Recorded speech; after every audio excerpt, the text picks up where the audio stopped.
As we gaze up at the sun, it's easy to forget that we are looking at an ongoing nuclear inferno. Every second, the sun fuses around 600 million tons of hydrogen into helium, releasing a staggering 4 times 10 superscript 2 watts of energy, enough to power human civilization for trillions of years.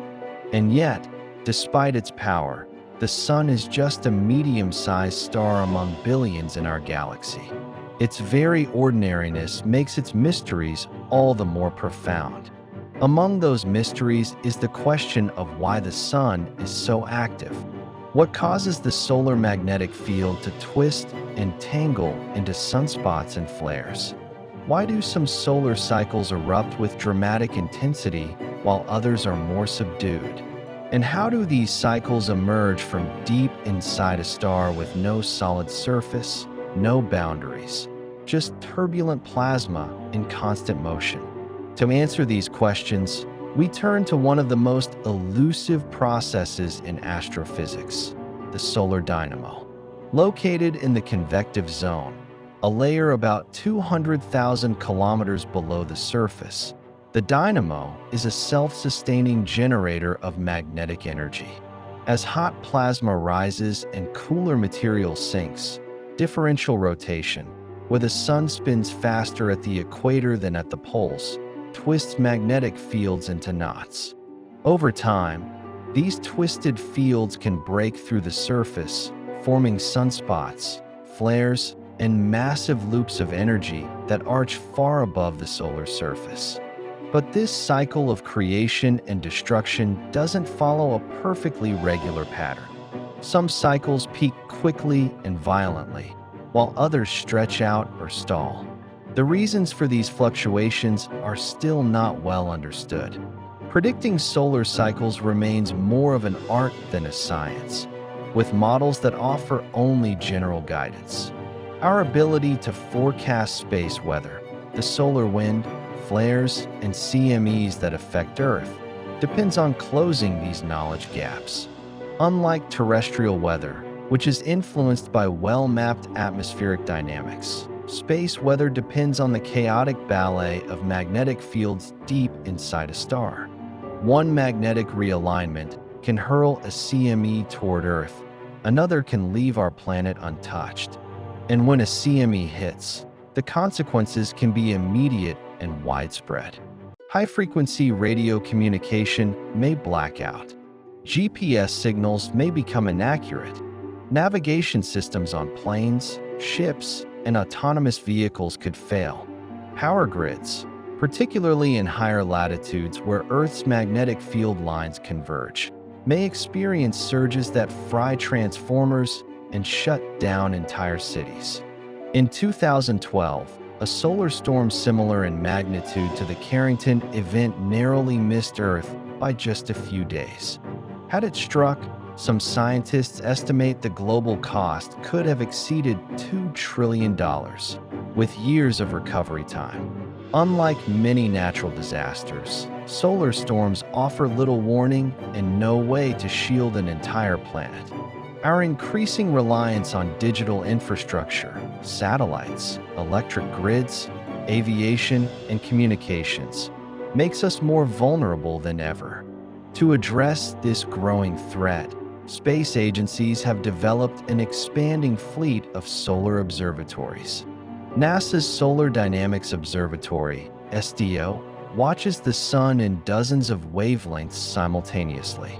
SOHO, the Solar and Heliospheric Observatory, has been monitoring solar activity since 1995, providing real-time alerts for solar storms. And more recently, the Parker Solar Probe has made history by flying through the sun's outer atmosphere, the corona, sending back data from within the very environment that spawns solar wind. Its findings are reshaping our understanding of solar physics. For example, Parker has detected switchbacks, sudden, whip-like reversals in the direction of the magnetic field carried by the solar wind. These chaotic changes may hold clues to how the corona is heated and how solar wind is accelerated. Such discoveries are revolutionizing our understanding of how the sun breathes, how it expands and exhales energy across the solar system. Similarly, ESA's solar orbiter is providing unprecedented close-up views of the sun's polar regions, areas critical to understanding how the magnetic poles flip every 11 years. These flips are among the most significant features of the solar cycle, yet we have never had a clear view of what happens at the poles. Now, for the first time, we're beginning to map them. But understanding solar activity is not just about safeguarding our technology. It's also about unlocking the story of Earth's long-term climate. Historical records of solar activity, preserved in tree rings and ice cores, show correlations between solar minima and cooler global temperatures. During the Maunder Minimum, a period from 1645 to 1715 when sunspots were exceedingly rare, Europe and parts of North America experienced a little ice age, marked by colder winters and crop failures.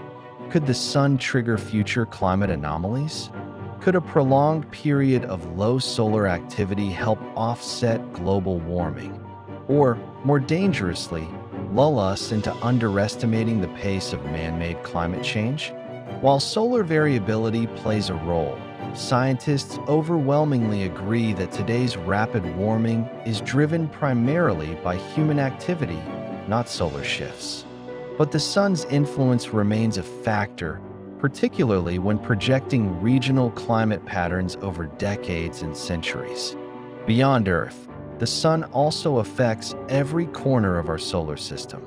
The solar wind shapes planetary magnetospheres, carves out comet tails, and defines the boundaries of the heliosphere, the bubble of solar influence that stretches beyond Pluto.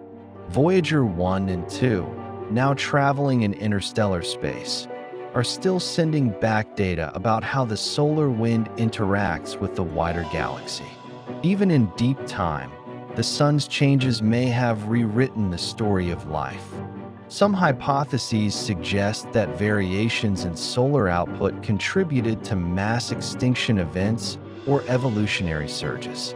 The complex interplay between life and solar energy is an ongoing subject of study in astrobiology, planetary science, and climatology. And then there are the philosophical dimensions. Every atom in your body was formed in the heart of a long-dead star, but every breath you take, every meal you eat, every warm day you enjoy owes its energy to the sun. The plants that capture sunlight through photosynthesis, the weather patterns driven by solar heating, even the fossil fuels buried in the ground, all are echoes of solar activity. Yet we are vulnerable, tethered to a cosmic furnace that we can neither escape nor control. The sun giveth, and the sun taketh away. As our scientific tools grow more powerful, as our models improve and our knowledge expands, we begin to shift from passive observers to proactive stewards of space weather forecasting. We envision a future where artificial intelligence monitors the sun's magnetism in real time, where satellite constellations can reroute data or shield themselves from incoming storms, and where Earth's infrastructure is hardened against even the most violent solar onslaughts. Still, the sun remains a frontier. With every new mission, every probe, every breakthrough, we peel back another layer, only to find more questions waiting underneath. This is the nature of true exploration. The sun is not just a celestial body. It is a dynamic, living system, and our fates are intimately intertwined.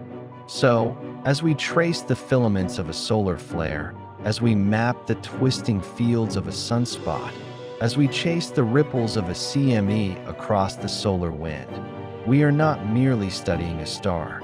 We are studying the beating heart of our cosmic neighborhood. And with every answer we uncover, we come closer to understanding not just the sun, but the delicate, interwoven web of existence itself.